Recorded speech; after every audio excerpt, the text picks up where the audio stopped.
ಇದೆಂತ ಸಾಮಾನು ರಾಶಿ ಹಾಕೊಂಡು ಕುತ್ಕೊಂಡಿದ್ದಿ ಕಾಂತ್ರ್ಯಾ ನೀವು ಹೊಯ್ ಸಾಮಾನು ತಗೊಬಂದು ಮರ್ರೆ ಸಾಮಾನು ತಗೊಬಪ್ಪಕ್ಕೆ ಟೈಮ್ ಆಗ್ತಾ ಇಲ್ಲ ಗೊತ್ತಿಲ್ಲ ಈಗ ಇದನ್ನೆಲ್ಲ ತೆಗ್ದಿಡ್ಕಂದ್ರೆ ಅದಕ್ಕೆ ಜಾಸ್ತಿ ಟೈಮ್ ಬೇಕೇನು.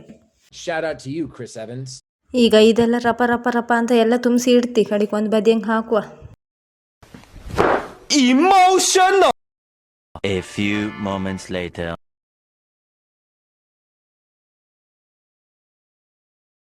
ಈಗ ಸಾಮಾನೆಲ್ಲ ತೆಗ್ದಿಟ್ಟಾಯ್ತು. ಇದು ನಿನ್ನೆ ತಗೊಬಂದು ತರಕಾರಿ ಕಾಣಿ ನುಗ್ಗಿಕಾಯಿ ಬಟಾಟಿ ಬೆಂಡೆಕಾಯಿ ಎಲ್ಲ ಇತ್ತು. ನಿನ್ನೆ ಸಂತಿ ಮರ್ರಿ ನಮ್ಮದು ಸೈಬರ್ ಕಟ್ಟಿಂಗೆ ಅಲ್ಲಿಗೆ ಹೋಗಿ ತಗೊಬಂದಿದ್ದೆಲ್ಲ ತರಕಾರಿ. ಇದನ್ನೆಲ್ಲ ಒಂದು ಸ್ವಲ್ಪ ತೆಗ್ದಿಡ್ಕಂಬ ಅನ್ಕೊಂಡು. ಈ ಮಳೆ ಬಂದರೂ ಈ ತರಕಾರಿ ರೇಟ್ ಅಂತೂ ಕಮ್ಮಿ ಆಗ್ತಿಲ್ಲ ಮರ್ರಿ. ಇದೆಂಥ ತರಕಾರಿ ಅಂತ ಗೊತ್ತಿತ್ತ ಕಂಬ ನೀವು? ಇದೆಂತ ಅಂತ ಗೊತ್ತಿದ್ರೆ ಕಮೆಂಟ್ ಮಾಡಿ ಹೇಳಿ ಕಂಬ. Sometimes life just isn't that fair. ಇಲ್ಲಿ ಕಣಿ ಹಾಲು ಇಟ್ಕೊಂಡಿದ್ದು ಈಚೆಗೆ ಹಾಲು ಇಟ್ಕೊಂಡು ಈಗ ಬಿಸಿ ಮಾಡಿ ಒಂಚೂರು ಚಹಾ ಮಾಡಿ ಕುಡ್ಕೊಂಡು ಫಸ್ಟ್ ಚಹಾ ಮಾಡ್ರ ಮೇಲೆ ಸಮಾಧಾನ ಆಯ್ತು. ಈಗ ತಿಂಡಿ ಅಂತ ಮಾಡಲಿ ಇವತ್ತು ಲೇಟ್ ಆಯ್ತು ಹಂಗಪ್ಕೊಯ್ ತಿಂಡಿ ಇವತ್ತು ಗಂಜಿ ಅಕ್ಕ ಆಯ್ತು. ಇಲ್ಲಿಗೆ ಈ ವಿಡಿಯೋ ಎಂಡ್ ಬಾಯ್.